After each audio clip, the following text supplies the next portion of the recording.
días con todos. El día de hoy vamos a tener nuestra clase de personal social. Es un tema muy interesante porque vamos a ver algo que se refiere a la política y algo que nosotros también debemos de saber como ciudadanos. Pero antes de esto vamos a orar. En el nombre del Padre, del Hijo, del Espíritu Santo. Amén. Padre nuestro que estás en el cielo, santificado sea tu nombre. Venga a nosotros tu reino. Hágase tu voluntad en la tierra como en el cielo. Danos hoy nuestro pan de cada día. Perdona nuestras ofensas como también nosotros perdonamos a los que nos ofenden. No nos dejes caer en la tentación, líbranos del mal. Amén. En el nombre del Padre, del Hijo, del Espíritu Santo. Amén. Vamos a ver un video y luego lo vamos a analizar.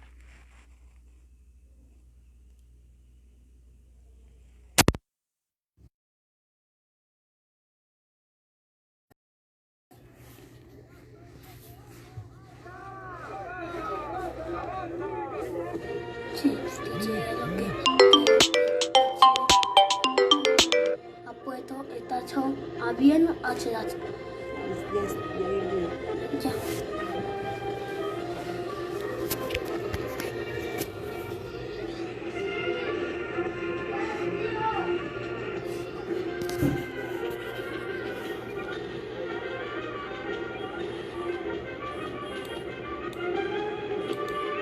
Lo que ha sucedido debe marcar el punto final de una política de odio y confrontación. Seremos muy firmes en el combate contra todas aquellas acciones que estén reñidas con la ley. Vengan de donde vengan y cueste lo que cueste. No va a temblarnos la mano para llevar adelante las medidas necesarias para sacar al Perú de la situación actual.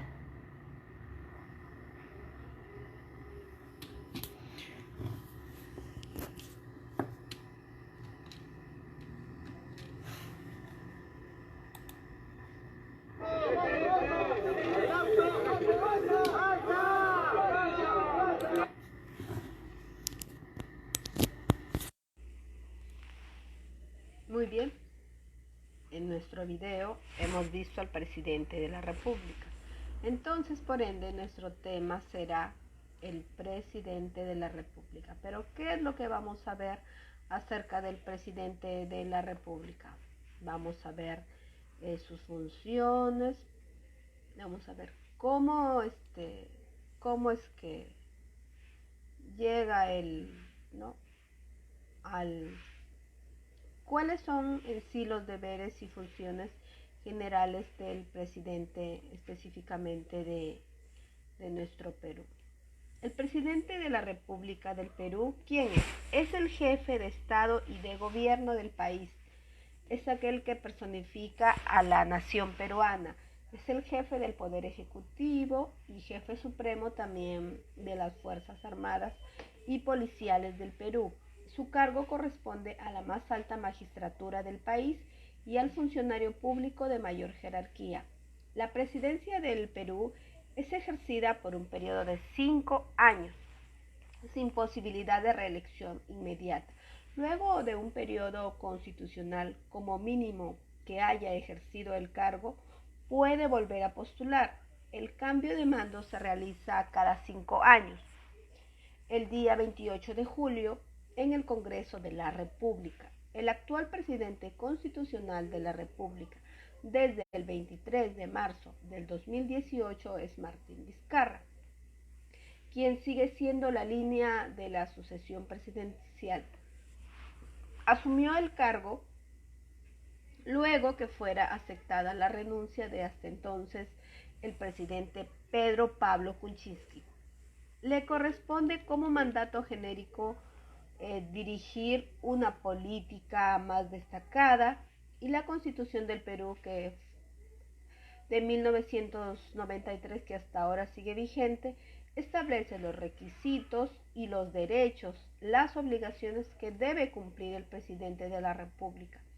El presidente ejerce sus funciones desde la Casa de Pizarro, que está ubicada en el centro histórico de Lima, que es el Palacio de Gobierno del Perú y la Casa de Gobierno de Lima. que es mención que se datan con los datos oficiales. Este palacio ocupa el mismo emplazamiento que recorrió el conquistador y gobernador Francisco Pizarro, y donde posteriormente se ubicó el Palacio de los Virreyes del Perú. Recibe el tratamiento protocolar de Excelentísimo Señor, acompañado de su grado y nombre académico, Excelentísimo Señor Presidente Constitucional de la República, seguido del nombre titular. Sería así, por ejemplo, Excelentísimo Señor Presidente Constitucional de la República, Martín Alberto Vizcarra Cornejo. Del mismo modo recibe los demás tratamientos y honores que le corresponden según el Decreto Supremo 096-2005 RE sobre la ceremonia del protocolo de Estado y regional. Muy bien. El primer estado, vamos a hablar un poco de el general, cómo empezó todo esto. El primer estado reconocible como tal, bajo concepto actual de los Andes centrales, fue la civilización Wari. Mira desde qué tiempos antiguos se viene hasta llegar a la actualidad teniendo un líder. Sigamos, fue la civilización Wari, cuyo sistema de gobierno aún no ha sido desentrañado del todo. Más tarde, en el siglo XIII y XIV, se desarrolló la civilización inca, cuyo estado estaba basado en el manejo de la reciprocidad y ajeno a todas las concesiones europeas que desde entonces y ahora tenían de cabeza al Zapa Inca. El estado peruano moderno es heredero del virreinato del Perú, que en 1532 los conquistadores españoles llegaron al territorio y impusieron su dominio. Luego lograron establecer una dependencia española, y esta dependencia empezó como gobernaciones correspondientes a los conquistadores con el título de gobernador. Esta gobernación de Nueva Toledo, que fue dirigido por Diego de Almagro, que por lo demás nunca tampoco se consolida, tuvo como capital a la ciudad del Cusco, que es la actual capital histórica del Perú. La gobernación de la Nueva Castilla, que fue dirigido por Pizarro, tuvo una capital, a la ciudad de los Reyes, como también se llamó inicialmente a Lima, y fue sobre la que se instituyó el virreinato tras las guerras civiles. Ya en 1542 se estableció el virreinato del Perú, cuyo gobierno lo ostentaba el representante del rey de España, que fue el jefe de Estado, ¿no?, de ese entonces, con el título de virrey del Perú, que era el jefe de gobierno. El verdadero organizador del Estado virreinal fue Francisco de Toledo, y este periodo solo tuvo 2 etapas correspondientes a las 2 dinastías españolas, las cuales fueron las casas de Habsburgo y de Borbón, y tuvo una duración de 282 años desde su establecimiento de 1542 hasta la capitulación de 1824. No obstante, por haberse independizado el Perú en 1821. El virrey José Fernando Abascal fue el encargado de centralizar el poderío político y militar español en el Perú. Sus sucesores de los últimos virreyes del Perú fueron paralelos a San Martín, y sus primeros sucesores, como fueron Joaquín de Pecezuela y José de la Serna, se enfrentaron a los ejércitos libertadores, y el último de ellos firmó la capitulación. Finalmente, Pío Tristán fue el virrey interino encargado de traspasar el poder a los patriotas. El acta de independencia se firmó en Lima el 15 de agosto de 1821, y poco después se dejó encargado al gobierno a José de San Martín, con el título de protector. Después el poder legislativo ocupó el ejecutivo, y en 1823 el Congreso nombró a José de la Riva Agüero como el primer presidente de la República de la historia del Perú. Desde entonces, esa ha sido la principal denominación que ha ostentado la gran mayoría de los gobernantes del Perú. La primera constitución política de 1823, que fue la posterior, que fue la que se nombró después de nombrar a Riva Agüero, se reconoce el cargo y dice el expresidente en el artículo 72, reside exclusivamente el ejercicio del poder ejecutivo en un ciudadano con la denominación del presidente de la República. Solo 2 constituciones han sido contrariamente parcialmente al sistema republicano presidencialista, que son la Constitución Vitalicia de 1826, que emanaba del Simón Bolívar y expresaba el poder ejecutivo, el ejercicio del poder ejecutivo recibe en un presidente vitalicio, un vicepresidente y 4 senadores o secretarios de Estado. La Constitución Política también de Confederación Perú-Boliviana, que se dio en 1837 por Andrés de Santa Cruz, la cual enunciaba que el poder ejecutivo de la Confederación residía en el jefe supremo de ella y en los ministros del Estado. El jefe supremo sería llamado protector también de la Confederación Perú-Boliviana. El título que se da, el cargo genérico que se ha desempeñado los gobernantes del Perú ha sido el presidente del Perú. En la actualidad los presidentes usan este título remarcando su carácter y origen constitucional, un presidente constitucional de la República, ¿no? Además del presidente, algunos gobernantes también de la historia del país se han hecho uso, por ejemplo, también se les podía llamar a los presidentes de la República como dictador o supremo dictador o jefe o legislador supremo o supremo delegado. Asimismo, dada la cantidad de golpes de Estado y gobiernos provisorios que ha tenido el Perú, el gobierno ha sido muchas veces encargado de la Junta de Gobierno. Por ello, muchos gobernantes no han usado el título de presidentes de la República, sino del presidente de la Junta de Gobierno. En todos los casos, los títulos diferentes usados han sido en la práctica equivalente al presidente, y son excepcionales los casos del supremo dictador como Simón Bolívar y el supremo protector de la Confederación Perú-Boliviana, Andrés de Santa Cruz.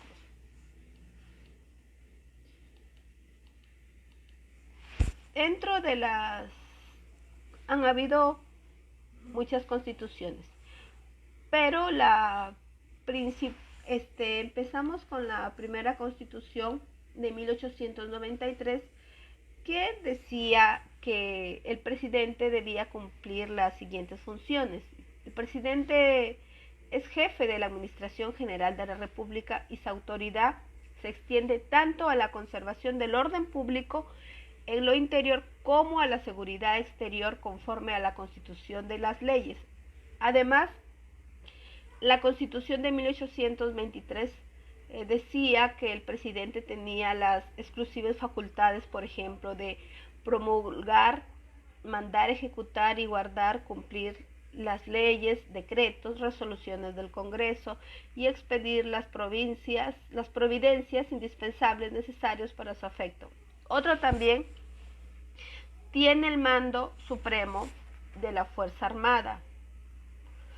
Ordena lo conveniente para que se verifiquen las elecciones populares en los días señalados por la Constitución. Declarar la guerra a consecuencia de la resolución del Congreso. Entrar en tratados de paz y de alianza y otros convenios procedentes de las relaciones extranjeras con arreglo a la Constitución. Decretar la inversión de los caudales destinados por el Congreso a los diversos ramos de la administración pública. Nombrar a los oficiales del Ejército y Armada y de coronel, inclusive para arriba, con acuerdo y consentimiento del Senado. Eso es lo que decía la Constitución de 1823. También nombrar por sí mismo a los ministros y los agentes diplomáticos de acuerdo con el Senado. Velar por la exacta administración de justicia, de los tribunales y sobre el cumplimiento de sentencias que estos pronunciaran. Establecer el juicio por tribunales jurados. Dar cuenta al Congreso de cada legislatura de la situación política y militar de la República, indicando las mejores o reformas convenientes en cada ramo. ¿Cuáles eran las limitaciones en el poder ejecutivo para el presidente? Que no podía mandar personalmente la Fuerza Armada sin consentimiento del Congreso y sin un receso ni del Senado. Otra de las prohibiciones de esta Constitución era no poder salir del territorio de la República sin permiso del Congreso. Bajo ningún pretexto puede reconocer un asunto alguno judicial. No se puede privar de la libertad personal a ningún peruano en caso de que estaba fundada y exigía la seguridad pública, el arresto o detención de alguna persona. Se podrá ordenar lo oportuno con la indispensable condición que dentro de 24 horas pondrá a disposición su respectivo juez.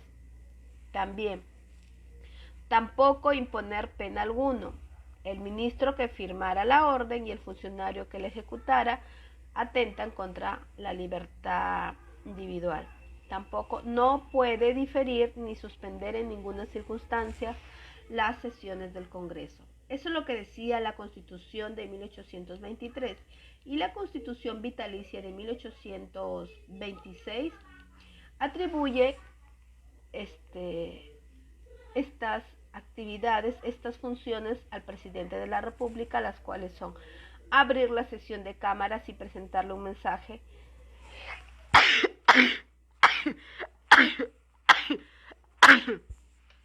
disculpe, abrir las sesiones de la Cámara y presentarles un mensaje sobre el estado de la República, proponer las cámaras del vicepresidente y nombrar por sí solo los secretarios del despacho, separar por sí solo al vicepresidente y a los secretarios de despacho, siempre que lo estimen conveniente. Otro era mandar, publicar, circular y hacer guardar las leyes. Autorizar los reglamentos y órdenes para el mejor cumplimiento de la Constitución de leyes y los tratados públicos. Mandar y hacer cumplir las sentencias de los tribunales de justicia. Pedir al cuerpo legislativo la prorrogación de sus sesiones ordinarias hasta por 30 días. Convocar al cuerpo legislativo para sesiones extraordinarias en el caso que sea absolutamente necesario. Disponer de las Fuerzas Armadas. Disponer de la Fuerza Permanente de Mar y Tierra para la defensa exterior de la República, mandar en persona a los ejércitos de la República de paz y en guerra, cuando el presidente se acentuara en la capital y quedara el vicepresidente encargado al mando de la República. Cuando el presidente dirige la guerra en persona, podrá también residir en todo el territorio, se podrá ocupar por las armas nacionales, disponer de la milicia militar para la seguridad interior dentro de los límites de los departamentos y fuera de ellos con consentimiento del cuerpo legislativo, nombrar a los empleados del ejército y marina, establecer escuelas militares y escuelas náuticas, mandar establecer hospitales militares y casa de inválidos, dar retiros y licencia, conceder personas de los militares y de sus familias conforme a las leyes y arreglar según ellas todo lo que sea consiguiente este ramo, declarar la guerra en nombre de la República previo decreto del cuerpo legislativo, también conceder patentes de corso, cuidar de la recaudación e inversión de las contribuciones con arreglo de las leyes, nombrar empleados de Hacienda, dirigir las negociaciones diplomáticas y celebrar tratados de paz, amistad, federación, alianza, treguas, neutralidad armada, comercio y cualesquiera otros, debiendo precederla siempre con la aprobación del cuerpo legislativo, nombrar a ministros públicos, cónsules subalternos del Departamento de Relaciones Exteriores, recibir también ministros extranjeros, conceder el pase o suspender decisiones conciliares, bulas pontíficas, brevas, con ausencia de poder a quien corresponda, proponer las cámaras de censores internas, individuos para el Tribunal Supremo de Justicia y los que han de presentarse también para el arzobispados, obispados, etc. Presentar el Senado para su aprobación uno de la lista de los candidatos propuestos por el cuerpo electoral para prefectos, gobernadores y hasta corregidores. de esa Constitución estamos hablando. Elegir uno de los temas de los candidatos propuestos por el gobierno eclesiástico para curas y vicarios de las provincias, suspender hasta por 3 meses a los empleados siempre que se haya acusado de algo, conmutar las penas capitales decretados por los reos, por los tribunales, expedir a nombre de la República los títulos o nombramientos de todos los empleados. De esta Constitución son restricciones del presidente de la República, que no se podrá privar de libertad ningún peruano ni imponerle pena alguna. Cuando la seguridad de la República exija el arresto de uno o más ciudadanos, no se podrá causar a 48 horas sin poder al acusado, sin disposición del tribunal o juez competente. No podrá privar a ningún individuo de su propiedad, sino el caso de interés público lo exija con urgencia, pero deberá preceder una justa indemnización al propietario. No podrá impedir las elecciones ni las demás funciones de que por las leyes competen a los poderes de la República. No podrá ausentarse del territorio de la República ni tampoco de la capital sin permiso del cuerpo legislativo. Eso era la Constitución vitalicia de 1826. De acuerdo a la Constitución de la Confederación Perú-Boliviana, sus atribuciones del protector, que en ese entonces se llamaba así al presidente de la República, según la Constitución del Perú Boliviana en 1823, por ejemplo, acá en la primera Constitución en la Constitución vitalicia de 1823 del 1826, Simón Bolívar tuvo acá una gran importancia. Y aquí, en la Confederación Perú-Boliviana, que se da en 1837, Andrés de Santa Cruz fue el protector, ¿no? Que fue llamado así, que es como especie de presidente. Él era un militar político boliviano, que fue presidente de la Junta de Gobierno del Perú en el año 1827 y fue presidente de Bolivia entre 1829 y 1839 y protector de la Confederación Perú-Boliviana de 1836 a 1839. Fue nombrado gobierno peruano mariscal de Cepita. Dentro de las atribuciones que tenemos acá dentro de la Constitución de Perú Boliviana al presidente, que en ese llamado era protector, estaba sancionar y publicar, mandar ejecutar las leyes de la Confederación, conservar la integración del territorio de la Confederación y de cada una de las repúblicas, cuidar el orden interior y de la seguridad, conservar también la integridad del territorio de la Confederación y de cada una de las repúblicas, cuidar el orden interior y de la seguridad exterior de la Confederación, sostener el puntual cumplimiento del presente acto fundamental, nombrar también a los agentes diplomáticos y cónsules de la Confederación cerca de los otros gobiernos y recibir lo que por ellos fueran acreditados cerca del gobierno general. También dirigir las relaciones exteriores de la Confederación, concluir por sí solo los tratados con otras potencias y ratificarlos con aprobación del Senado. Declarar la guerra previa aprobación del Congreso General, nombrar a los senadores del Congreso General, nombrar y renovar a los ministros de Estado de la Confederación y a los demás empleados del gobierno general, prever todos los empleos del ejército y marina, arreglar todo lo concerniente al Congreso Exterior con otras naciones, establecer y dirigir las aduanas generalmente y la Administración General de Correos y nombrar a ambas oficinas. Otra también de sus funciones era nombrar los ministros de la Corte Suprema de las 3 repúblicas, de entre los que estaban propuestos una terna de respectivos senados, presentar la silla apostólica de arzobispos y obispos de las 3 repúblicas, a propuesta en ternas de los mismos senados, conceder o negar el pase de las bulas, breves prescritos, concernientes a la institución y consagración de los arzobispos y obispos de las 3 repúblicas, previo consentimiento del Senado, por supuesto, con dictamen de la Corte Suprema Justicia de la República al que corresponde el agraciado. Elegir a los presidentes de las repúblicas confederadas, la tema de individuos que propongan en el Congreso de cada una de ellas, de entre los que propuestos con mayor número de sufragios por los colegios también electorales, en los periodos que señale la Constitución respectiva. Ejercer el poder ejecutivo de la República con las leyes propias. Instalar el Congreso General y manifestarle por este medio en un mensaje al Estado los progresos y las necesidades de la Confederación, con presencia de los mensajes particulares de cada uno de los presidentes de la República que le pasará con este objeto. Promover la inmigración extranjera por medio de franquicias y asignaciones de terrenos baldíos de las 3 repúblicas.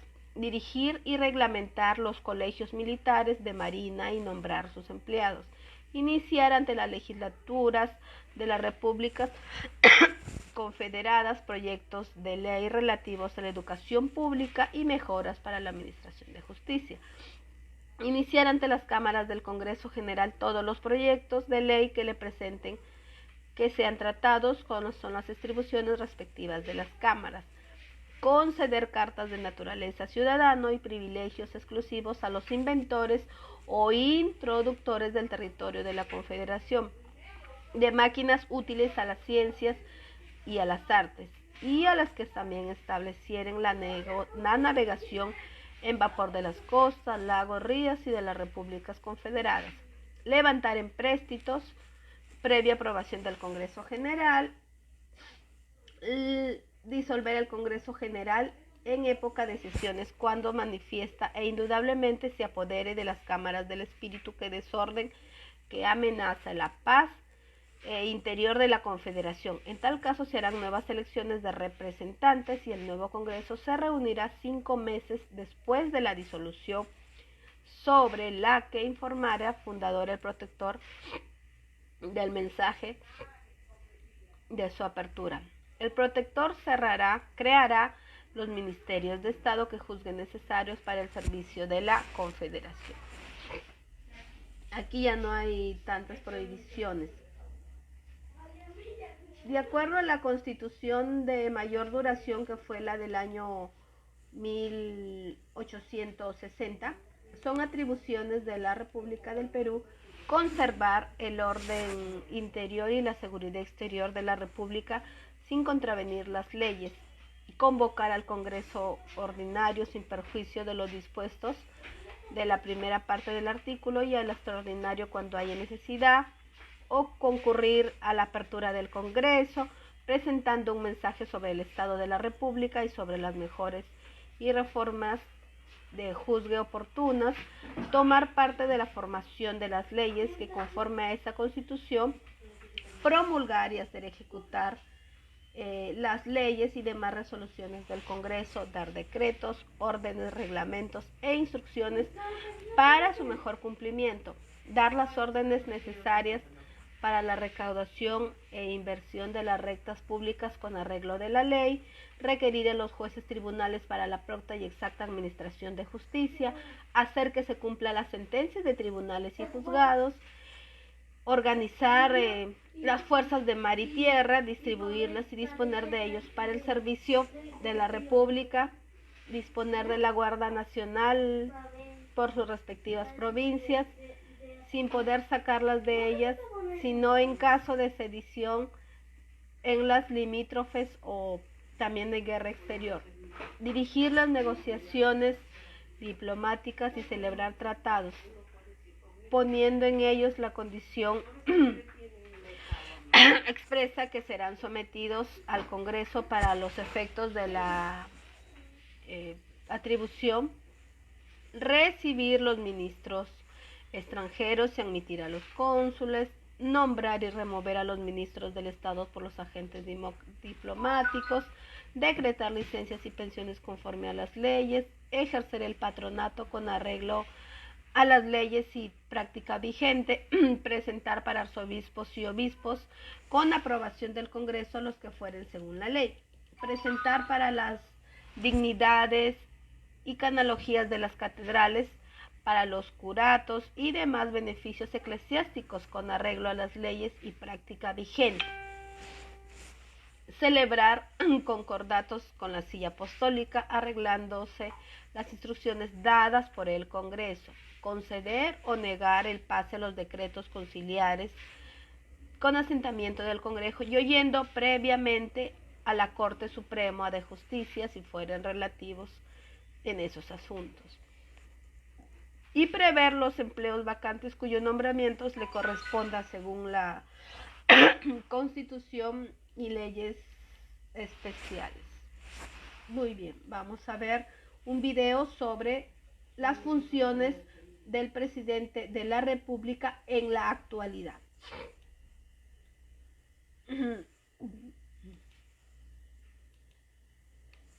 Vamos a ver. Funciones.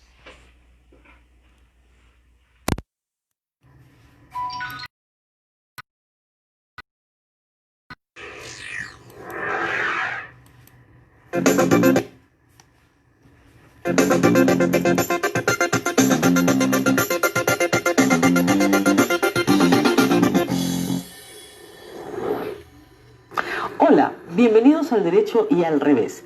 Hoy vamos a hablar de la institución de la Presidencia de la República. El Presidente de la República es, en nuestro país, jefe de Estado y jefe de Gobierno, uniéndose estas dos funciones en la misma persona. No siempre es así en las democracias. En la nuestra, que tiene una forma de gobierno presidencialista atenuada por instituciones del parlamentarismo, se optó por esta dualidad que es común en las Américas.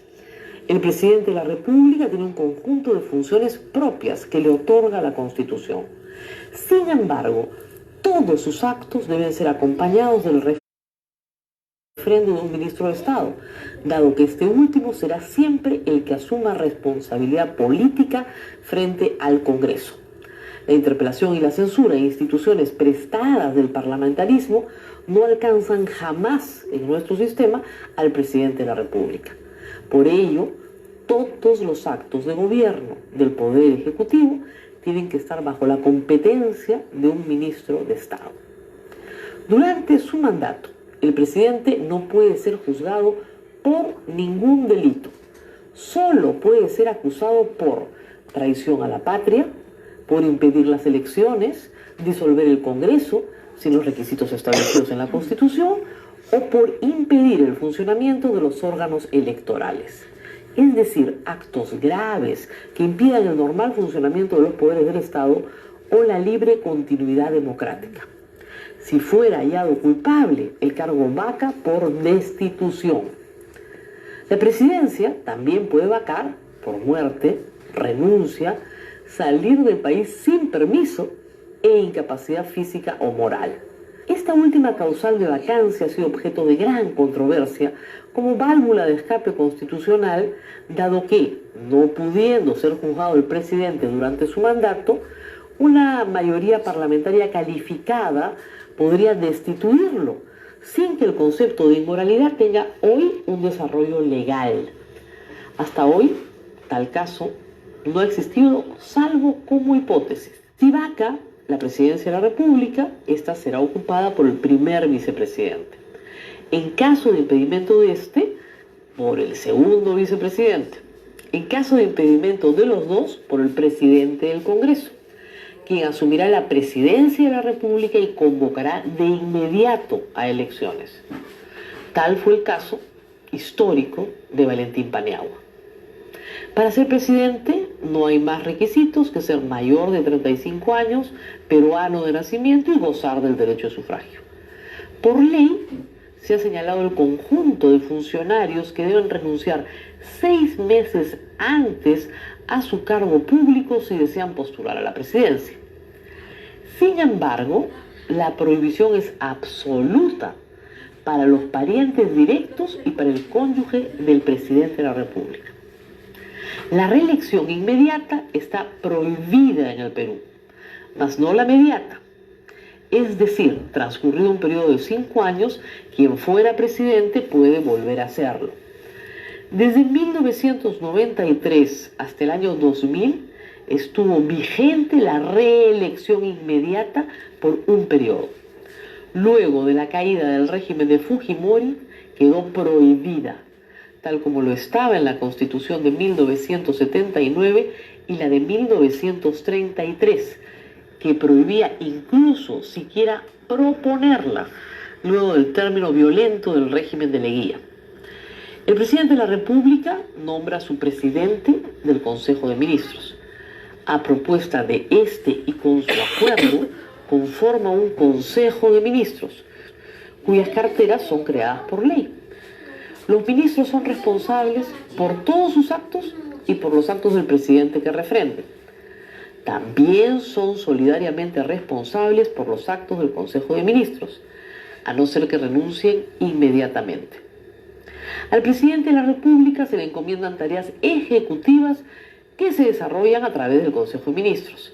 Se le encarga la política exterior, la administración de la hacienda pública, la fijación de aranceles, el cumplimiento de la ley a través de la potestad reglamentaria, el sometimiento a las resoluciones judiciales, la defensa nacional, entre muchas otras de carácter ejecutivo.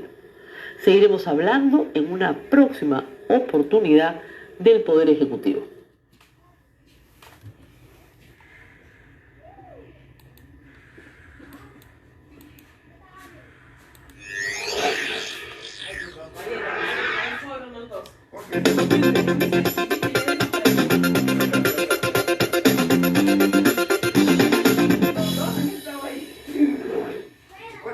Hola, bienvenidos a...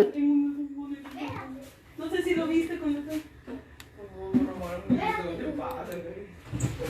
no sé, mirándole nadie, lo tendría la culpa. No, yo no lo cogí. Ay, parecía. Sí, porque la comida todo. Ay, ya, pues. Muy bien, hemos visto en un video las prohibiciones, ¿no?, que tiene nuestro actual presidente y funciones, a diferencia de los otros constituciones de los demás años, que todo estaba ligado al Congreso. Si podemos darnos cuenta, en las demás funciones de las constituciones anteriores, todo estaba ligado a... Nada podía ser el presidente sin darle cuenta, por ejemplo, al Senado o a la Cámara. Entonces, ahora en la actualidad, las funciones del presidente ya no tienen que ser, ya no depende tanto del Congreso, porque el presidente es el que apoya, ¿no? Él es el que dirige la nación, claro, con ayuda del Congreso, pero no es como las constituciones anteriores, que todo le tenía que preguntar, por decir así, al Congreso o a la Cámara, ¿no? Y ahora es una constitución más autónoma, donde el presidente se encarga de ciertas solamente funciones, ¿no? A diferencia de las otras. Podríamos seguir hablando de bastantes, ¿no? En este tema hay bastante para conversar, pero ya hemos visto lo principal que quería que sepan acerca de la comparación entre las antiguas constituciones y la actual. Muy bien, este tema ha sido muy interesante, espero que hayamos aprendido algo y diferenciar cómo eran las funciones con respecto a las constituciones anteriores y a las constituciones generales. Pero igual el presidente, así sea en cualquier constitución, tiene el deber de proteger al país en todo momento. Muy bien. Eso ha sido todo por el día de hoy. Que tengan un lindo día. Gracias.